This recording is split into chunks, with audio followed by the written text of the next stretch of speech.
पंचभूत और त्रिपुर तत्वों से बनी असुर सेना अब तैयार है।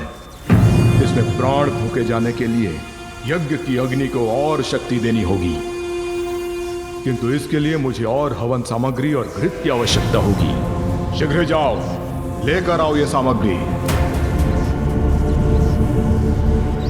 हमने यदि यज्ञ में बाधा डाली तो गुरु शुक्राचार्य का ध्यान आकृष्ट होगा और वो उस विघ्न को दूर करने का कोई उपाय सोच लेंगे, किंतु हम उसके पूर्ण होने में विलंब तो अवश्य उत्पन्न करवा सकते हैं।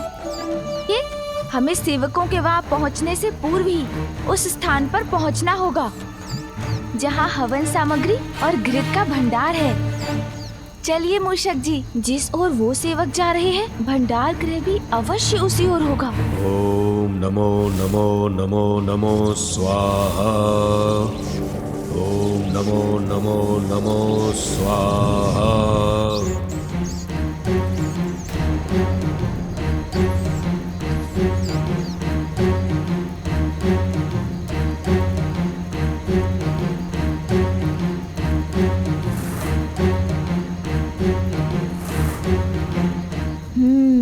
तो सुरंग में है हवन सामग्री।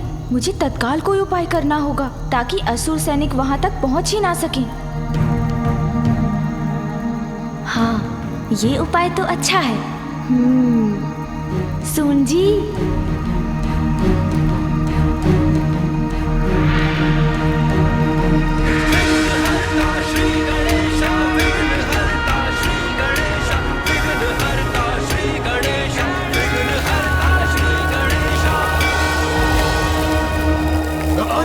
वायु प्रवाह कहां से उत्पन्न हुआ?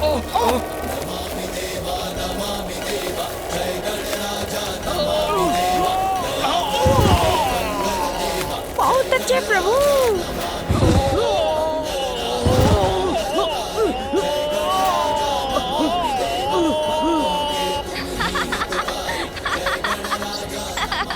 देखा मूषक जी, अब हमें जो करना है उसके लिए थोड़ा समय मिल गया। हाँ प्रभु।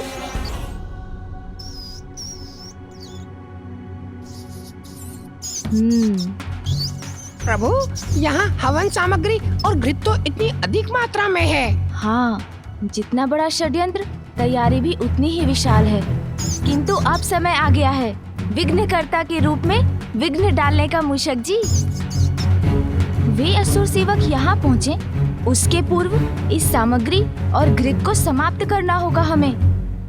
हाँ हाँ प्रभु।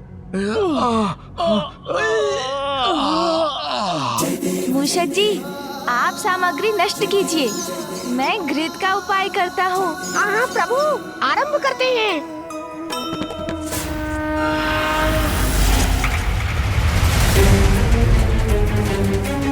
शीघ्रता करो, गुरुदेव प्रतीक्षा कर रहे हैं, शीघ्र चलो।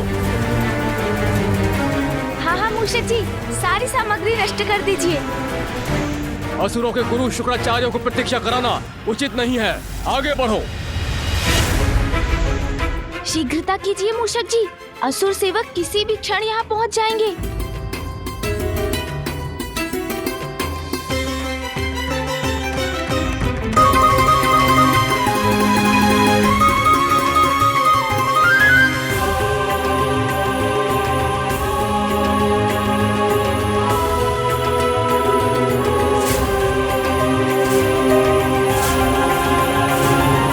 ये क्या हो गया?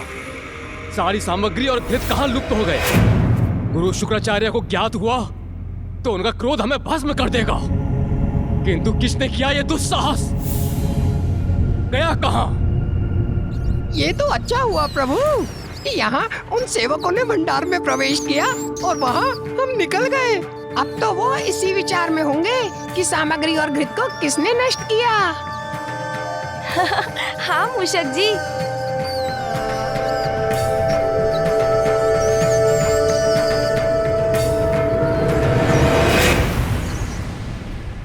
तो आइए मूषक जी, हम असुरों के इस अधर्म कार्य में थोड़ा और विघ्न उत्पन्न कर देते हैं।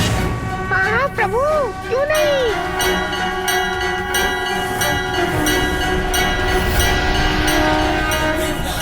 श्री गणेश, श्री गणेश, विघ्नहर्ता श्री गणेश। अब ये कवच गुफा में समाहित होने वाले तत्वों की शक्तियों को रोकेगी। आगे बढ़िए मूषक जी।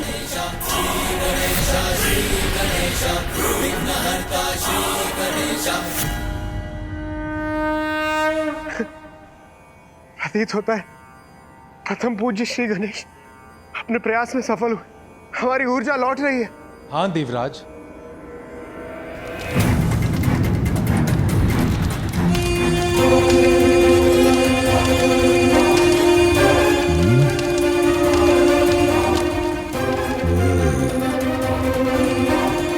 पंच तत्वों का प्रवाह क्षीण क्यों पड़ गया? प्रतीत होता है कि कोई मेरे कार्य में विघ्न डालने का प्रयत्न कर रहा है। अन्यथा मेरे कार्य की गति कम कैसे हो रही है?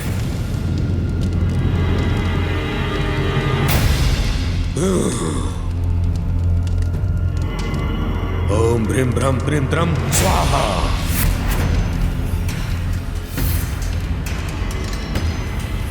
नहीं, हवन सामग्री समाप्त नहीं हो सकती। मैंने अपने सेवकों को सामग्री और घृत लाने के लिए भेजा था। इतना विलंब क्यों कर रहे हैं वो?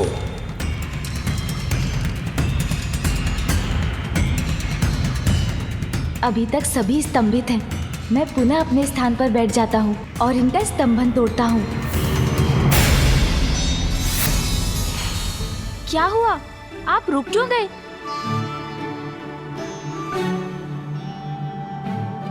लड्डू खिलाइए ना। जी महादेव पुत्र, मैं वही करने का प्रयत्न कर रहा था।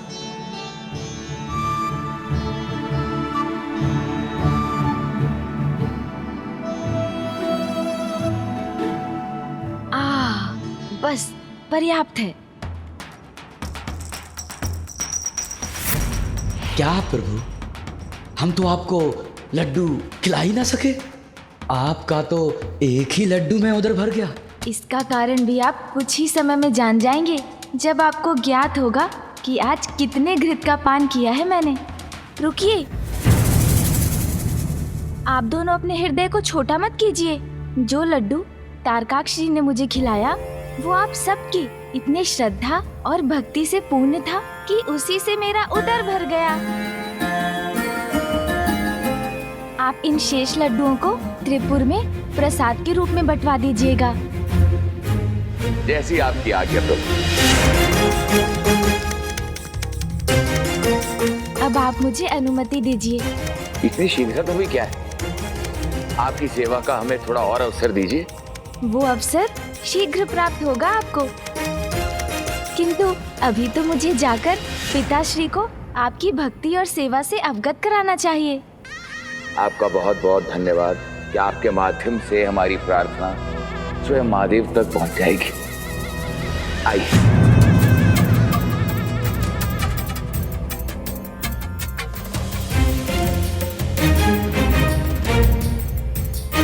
हमें अपने सानिध्य का सौभाग्य प्रदान करने के लिए शत शत नमन प्रभु।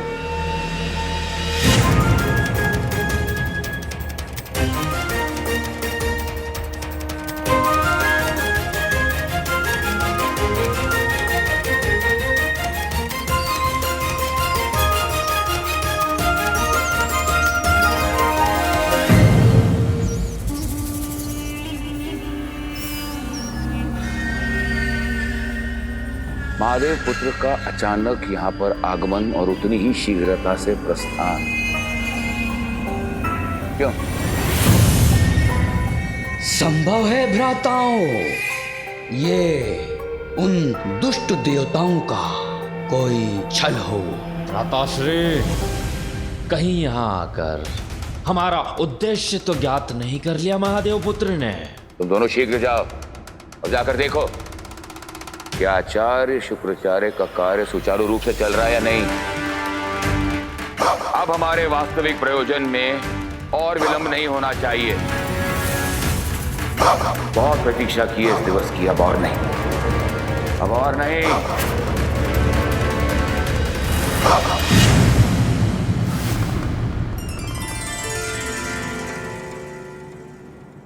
प्रणाम पिताश्री। प्रणाम माँ। पिताश्री, त्रिपुर में आपके भक्तों से मेरी भेंट हुई और मुझे विश्वास है कि तुमने वहां कुछ भी अनुचित नहीं पाया। पिताश्री को केवल बोलकर नहीं, किसी अन्य प्रकार से समझाना होगा कि त्रिपुरासुर की वास्तविकता क्या है और वहाँ क्या चल रहा है। किंतु कैसे?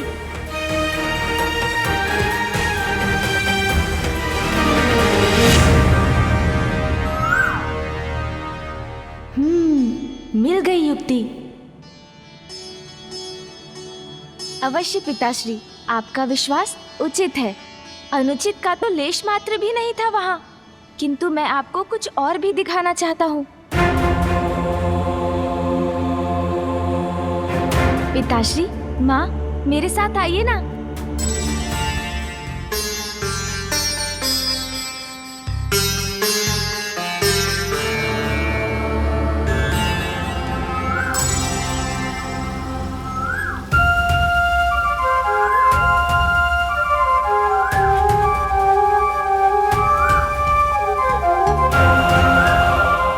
देखिए ना, कितना कोमल, कितना सुंदर स्वर है इस कोयल का। हाँ माँ, किंतु अपने मधुर स्वर से सबका मन मोहने वाली इस कोयल के पंजे पर भी एक दृष्टि डालकर देखिए।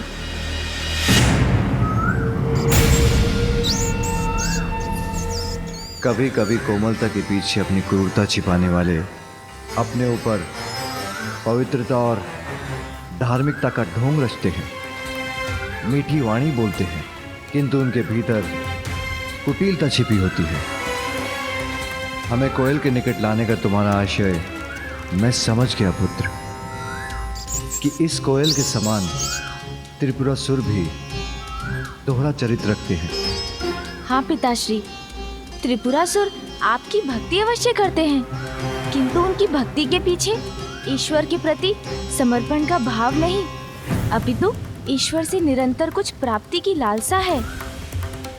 पिताश्री, वो दिवस रात्रि आपकी पूजा करते हैं जिससे आप उनका वध ना करें। ब्रह्मदेव को तपस्या से प्रसन्न कर उन्होंने त्रिपुर वरदान में मांगा, जहाँ देवता भी अनुमति के बिना प्रवेश न कर सकें, जिसका लाभ उठाकर वो वहाँ देवताओं, महाभूतों और त्रिपुर के अंशों से ऐसी अपराजय सेना उत्पन्न कर रहे हैं जिसे तब तक नष्ट नहीं किया जा सकता जब तक त्रिपुर का विनाश ना हो।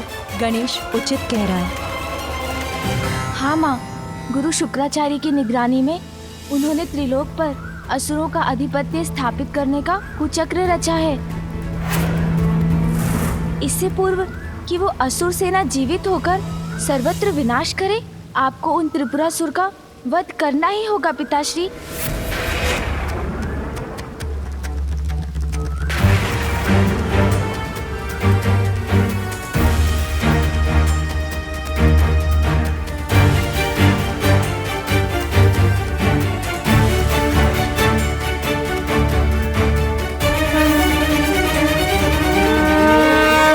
मुझे दिखाई दे रहा है त्रिपुर का नाश करने के लिए जो अनिवार्य स्थिति है वो अभी उत्पन्न हो रही है। स्वामी, यदि अभी आपने विलंब किया तो अगले सहस्त्र वर्षों तक त्रिपुर का नाश असंभव है।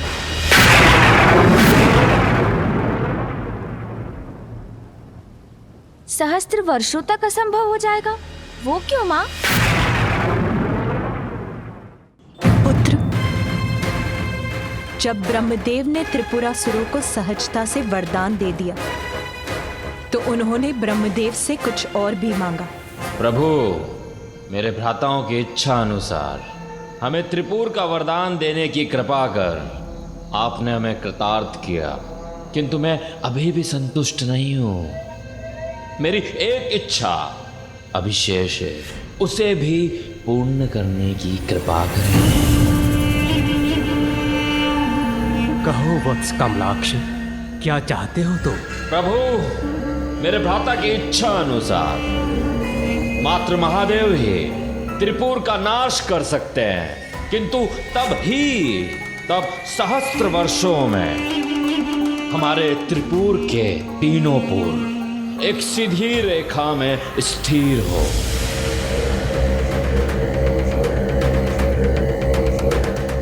जब शिवजी अपने एक ही बाण में हमारे तीनों पूरों पर प्रहार करे।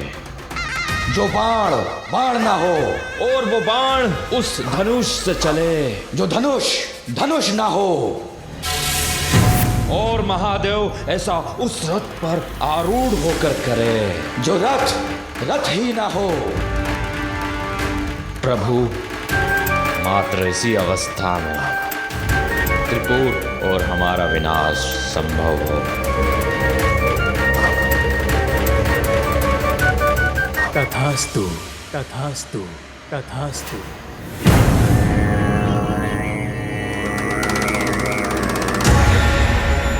अर्थात यही उचित अवसर है उनके विनाश का, अन्यथा त्रिलोक पर उनका आधिपत्य स्थापित हो जाएगा और सर्वत्र अधर्म का अंधकार छा जाएगा।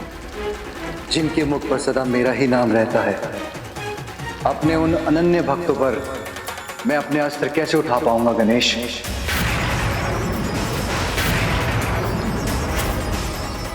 किंतु आपके वो भक्त तो संपूर्ण संसार का अहित करने की योजना बना रहे हैं पिताश्री। आपके प्रति उनकी भक्ति ढाल बनकर उनकी रक्षा कर रही है, किंतु उनकी भक्ति की ढाल इतनी भी बलवान नहीं है पिताश्री।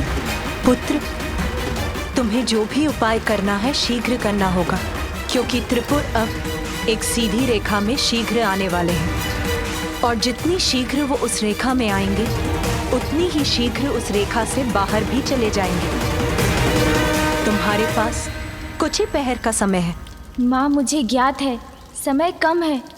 धर्मपरायण जनों का विघ्न हरता हूँ तो अधर्मियों और पापियों का विघ्न करता भी तो हूँ।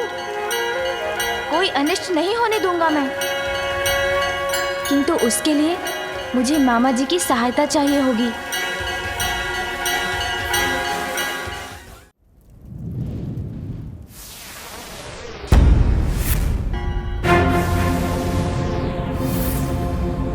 ये कैसा विघ्न है?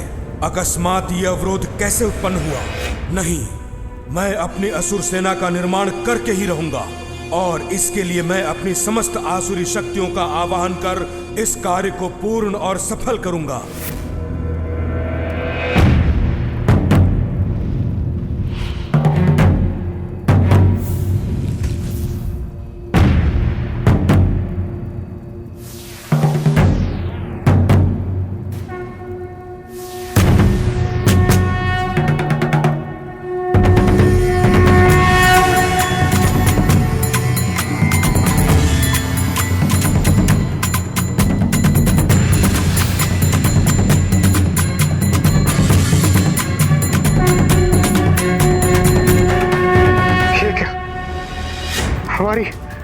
हमारी ऊर्जा पुनः क्षीण हो रही, अर्थात संकट अभी टला नहीं। हाँ इंद्रदेव।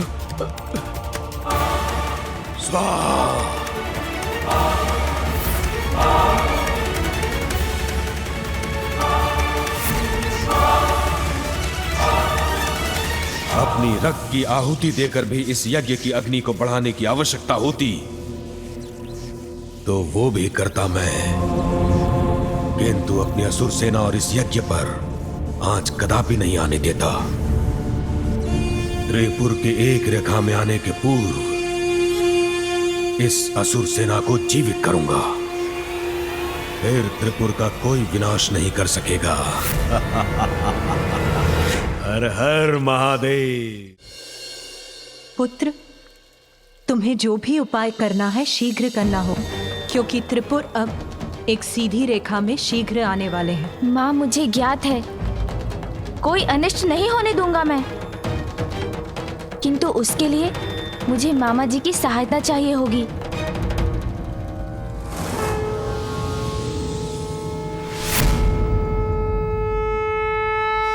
मुझसे कैसी सहायता चाहते हो भांजे? मामा जी, त्रिपुरासुर के भीतर छिपी कुटिलता को उजागर करने में मेरी सहायता कीजिए। अपने भक्तों को दंडित करने में संकोच कर रहे हैं महादेव, इसलिए तुम मेरे पास सहायता के लिए आए हो भांजे। प्रभु शिव शंकर को अपने भक्तों को दंड देने में उसी प्रकार संकोच होता है जैसे एक उद्दंड बालक को सुधारने के लिए उसके स्नेही पिता को होता है। उचित है। महादेव भोलेनाथ जो ठहरे। मामा जी, किंतु आप तो भोले नहीं है ना। आप तो सहज ही उन दुष्ट त्रिपुरासुर का वास्तविक रूप उजागर करने में सक्षम है। इसलिए उनकी परीक्षा लीजिए। मेरी विनती है, उजागर कर दीजिए उनका गुप्त भेद। त्रिपुर को मिटाकर अधर्म का नाश करने का यही एकमात्र अवसर है मामा जी। त्रिपुरासुर के मन का मैल सामने लाने के लिए मेरे तन का मैल ही पर्याप्त है।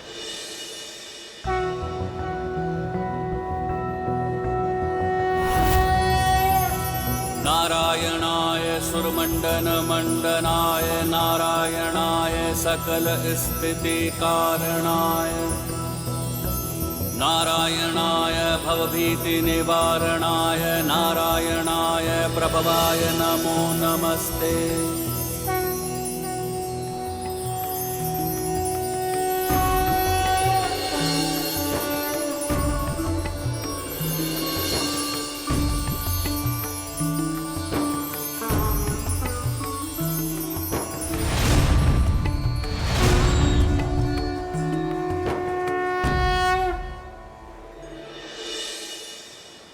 प्रणाम प्रभु। प्रणाम माता। आपके तन के मैल से उत्पन्न हुए इस अरिहन के लिए क्या आदेश है प्रभु? गणेश के निर्देशानुसार मिथ्या भक्ति की परत के पीछे जो छुपे हैं, उनके मन के मैल को सामने ले आइए। जो आज्ञा प्रभु। अरिहन जी, इसके लिए अधिक समय नहीं है हमारे पास, क्योंकि त्रिपुर समीप आकर एक सीधी रेखा में आ रहे हैं और जब तक वो उस रेखा में रहेंगे, उसी अवधि में उनका विनाश किया जा सकता है। अवश्य।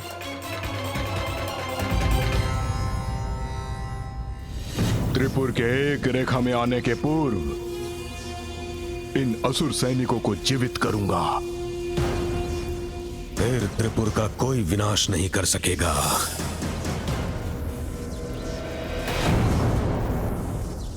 यज्ञ की अग्नि तो मंद पड़ती जा रही है। इस अग्नि को और तीव्र करने की आवश्यकता है। मुझे और आहुति देनी होगी।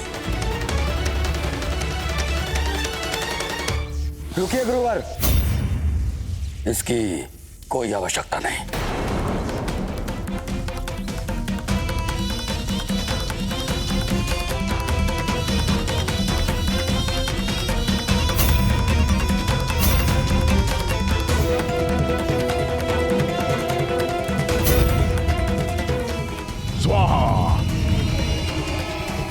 ओम नमो नमः। गुरुवर, अब ये यज्ञ कदापि नहीं थमेगा। शीघ्र ही चरम पर पहुंचेगा अपने। आप चिंता मत कीजिए गुरुवर, मैंने भंडार को पुनः यज्ञ सामग्री और घृत से भर दिया है।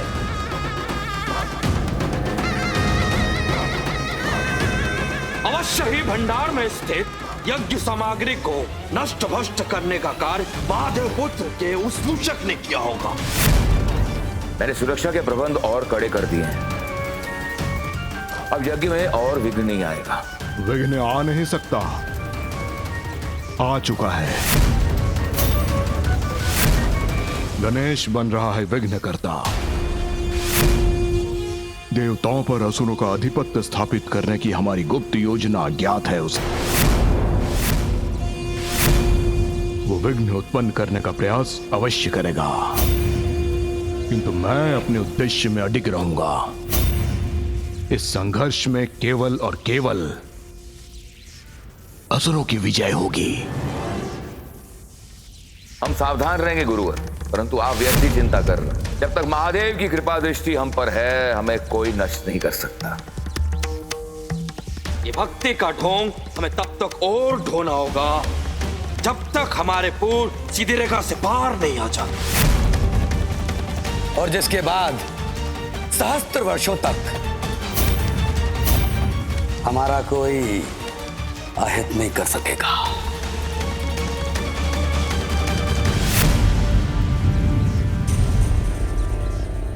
त्रिपुर के एक रेखा में आने में कुछ ही समय शेष है। ये अवसर बीतने से पूर्व पुत्र गजानन को कुछ करना होगा।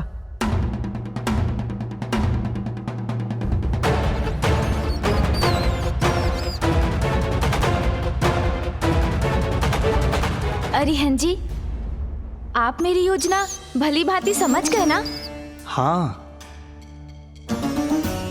माता पार्वती नंदन श्री गणेश, मैं न केवल आपकी योजना भली भांति समझ गया हूं, अपितु आपकी बुद्धिमत्ता और आपकी चतुराई का प्रशंसक भी बन गया हूं। धन्यवाद। किंतु स्मरण रहे, ये कार्य हमें नियत समय अवधि में ही पूर्ण करना है। मुझे विश्वास है हमारी ये योजना अवश्य सफल होगी। अवश्य श्री गणेश।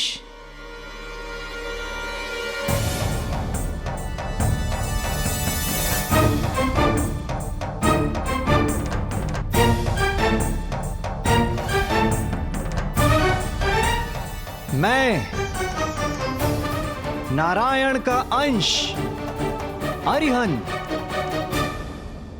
त्रिपुर में प्रवेश का इच्छुक हूं। त्रिपुर में प्रवेश का इच्छुक हूं। नारायण का अंश यहाँ क्यों?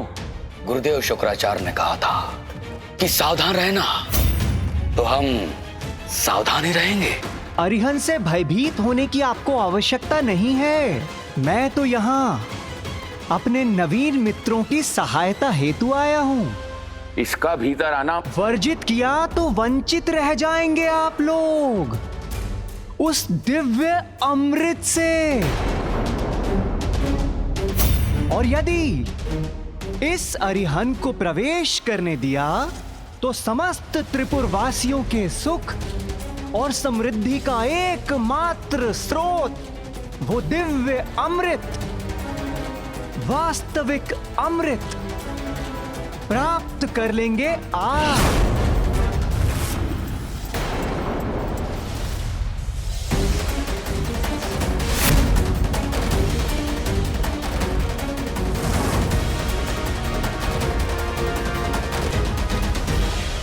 किंतु यदि आप तीनों को मुझ पर शंका है और यदि आपको वो दिव्य अमृत नहीं चाहिए तो मैं चला। कहीं छल तो नहीं है?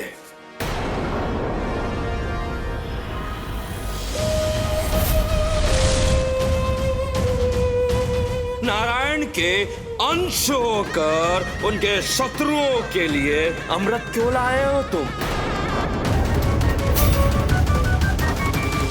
आपका कहना उचित है। अंश हूं उनका, मित्र नहीं, सेवक हूं उनका, किंतु शुभ चिंतक नहीं। जिस प्रकार आप असुरों को कोई भी स्वीकार नहीं करता, ठीक उसी प्रकार इस अरिहंत का भी तिरस्कार किया है स्वयं नारायण ने। नारायण के मैल से उत्पत्ति हुई है मेरी, इसीलिए मुझे अपनी स्वयं की इस उत्पत्ति को वो आप असुरों के समान मैल ही मानते हैं। और इसलिए यह स्वाभाविक है कि मेरी और आपकी मित्रता हो जाए।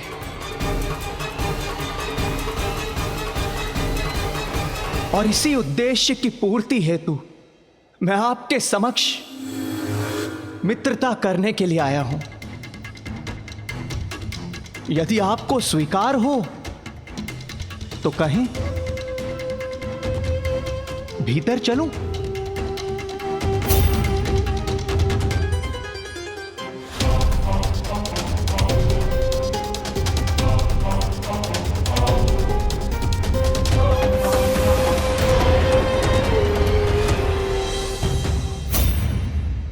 अरिहंत जी तो अपने बुद्धि के बल पर त्रिपुर के भीतर प्रवेश करने में सफल हो गए। अब प्रतीक्षा है कि वो किस प्रकार उनका ढोंग सामने ला पाते हैं। तुमने हमसे असत्य क्यों कहा कि तुम्हारे पास वास्तविक अमृत है? प्रतीत होता है तुम्हें महादेव पुत्र गणेश ने भेजा है हमारी योजना भंग करने के लिए। और हाँ, त्रिपुर में प्रवेश पाने के लिए छला है तुमने हमें। कान जी, भीतर क्या हो रहा है ज्ञात करने में मेरी सहायता कीजिए।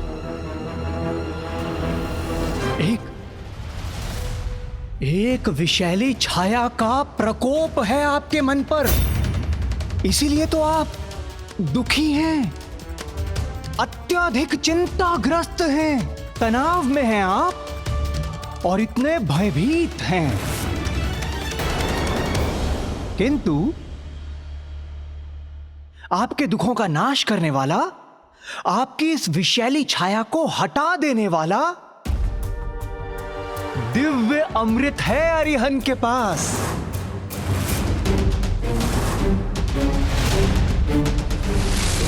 समझाया हमें। भ्राता,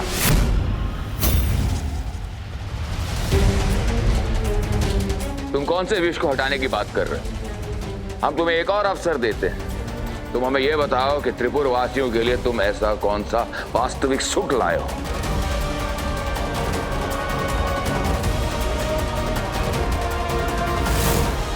अरिहंत जी प्रयास तो कर रहे हैं, किंतु त्रिपुर की सत्यता जानना इतना भी सरल नहीं है। महादेव की भक्ति का ढोंग ये भी तो एक विष के समान ही है, किंतु उसी विष से मुक्ति दिलाने वाला दिव्य अमृत लेकर आया है अरिहंत।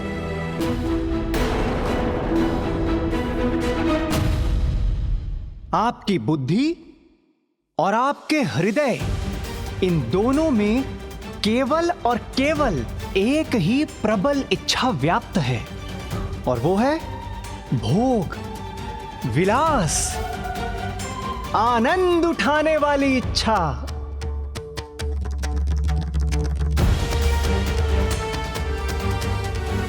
किंतु सत्य तो ये है, ये सब कुछ होने के पश्चात भी आप लोग भयभीत होने के कारण दरिद्रों की भांति अपना जीवन व्यतीत करने के लिए विवश हैं।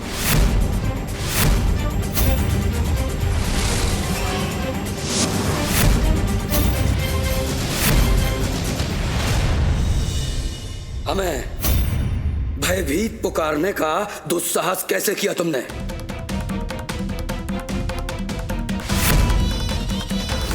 अरिहंत जी, आपको और भी युक्ति लगानी होगी।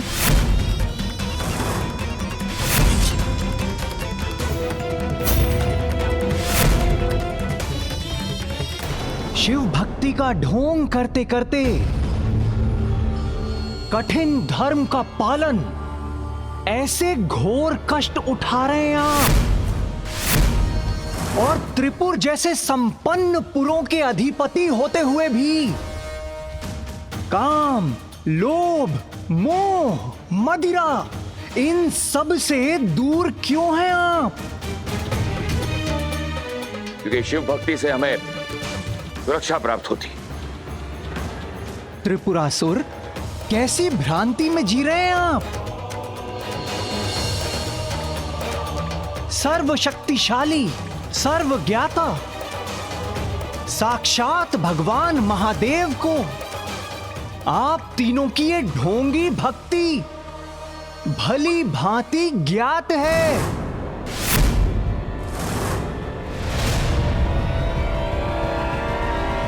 किंतु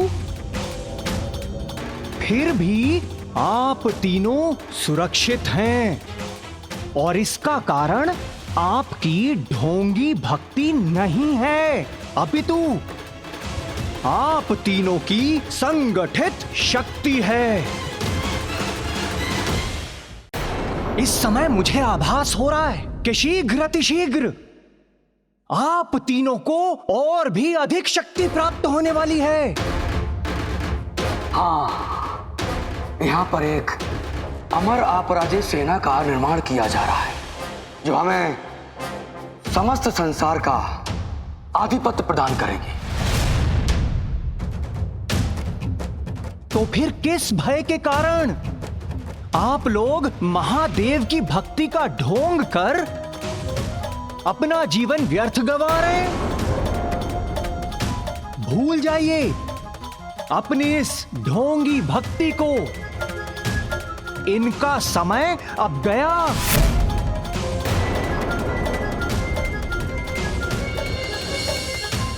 पहचानिए अपनी शक्तियों को। महाबलशाली त्रिपुरासुर हैं आप तीनों, और इसलिए अपना जीवन अपनी इच्छा अनुसार जीना प्रारंभ कीजिए।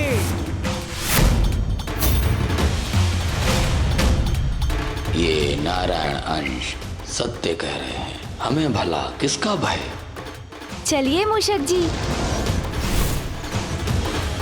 जब सभी सुख सुविधाएं प्राप्त है हमें, फिर ऐसे दरिद्रों की भांति क्यों जी रहे हैं? सत्य है, भक्ति में व्यर्थ कर रहे हैं अपना जीवन।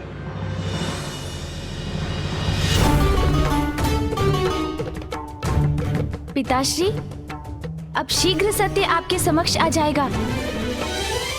जब त्रिपुरासुर द्वारा आपकी झूठी भक्ति समाप्त होगी और सत्य शीघ्र आपके नेत्रों के समक्ष प्रकट होकर आपको विश्वास दिला देगा।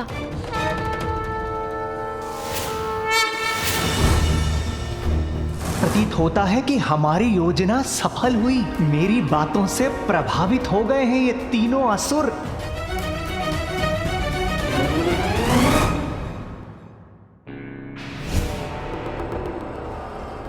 भ्राताओं, गुरुदेव शुक्राचार्य ने हमें सचेत किया था, इसलिए हमें इसकी रमजान में नहीं पड़ना चाहिए।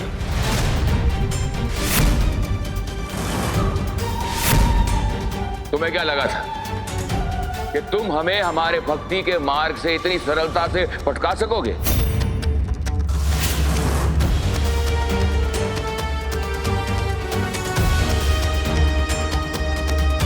पुत्र, मेरे भक्त किसी भी स्थिति में भक्ति के मार्ग से नहीं डिगेंगे। आपको विश्वास दिलाने के लिए मुझे कुछ और प्रयास करना होगा।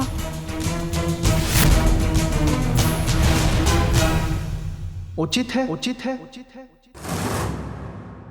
अरिहन को ऐसा प्रतीत हो रहा है कि आप त्रिपुरासुर उस दिव्य अमृत के सुख का स्वाद नहीं लेना चाहते,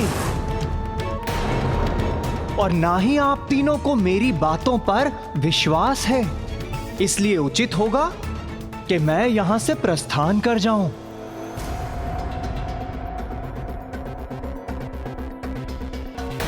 कोई अमृत नहीं है तुम्हारे पास, इसलिए अमृत के नाम पर हमें मूर्ख बनाने का प्रयास कर रहे हो।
देवी, ऐसा प्रतीत हो रहा है कि इन तीनों को आपकी आवश्यकता नहीं है, और इसलिए हमें यहां से शीघ्र अतिशीघ्र प्रस्थान कर लेना चाहिए।